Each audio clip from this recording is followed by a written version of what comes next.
In honor of this morning's Flying Pig, our U.S. Bank Economic 360 segment will look at investing as a marathon. U.S. Bank Senior Vice President Mike Denneman joins Business Courier publisher Jamie Smith in the studio to talk about buy and hold investing and how it can help your portfolio. Mike and Jamie. Thanks, Peg. Mike, thanks for being here today. Good morning.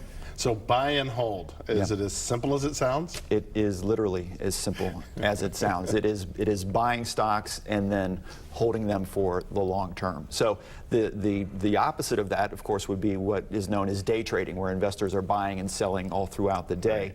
This would be, if we're using, say, the tortoise and the hare comparison, buy and hold would be slow and steady wins the race. And the idea behind it is that the stock market is up more often than it is down. And so if you hold stocks consistently through all of the peaks and valleys over the long term, you're going to come out ahead. So buy and hold investors are looking generally for blue chip type stocks, strong management, solid balance sheet, a good dividend, and then again, as easy as it sounds, you buy them and you hold them.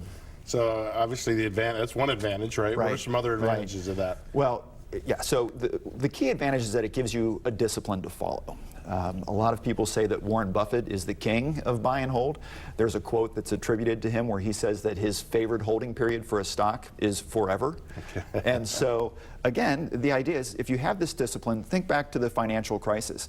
If you had good quality stocks and you held them all through the bottom and then through the recovery, typically you did better than people who tried to jump in and jump out and panicked a little bit and tried to time the market. So again, having that discipline, it can take some of the worry out of it when the market gets rough. Yeah.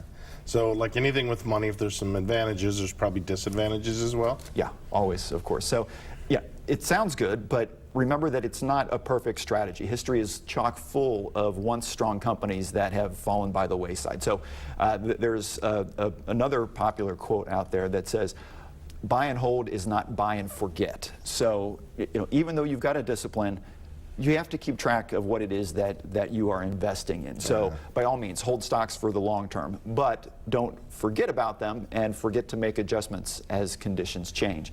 And then lastly, this is a strategy that by definition is very boring.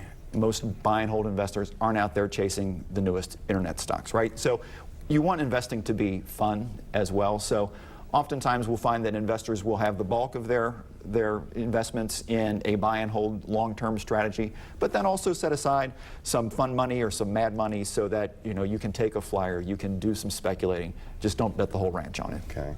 So I see you had your Derbytown celebration of yesterday's Derby, but it's more like today's marathon than yesterday's Derby, right? Right. Investing takes longer than 2 minutes. All right. Mike, as always, thanks for your expertise.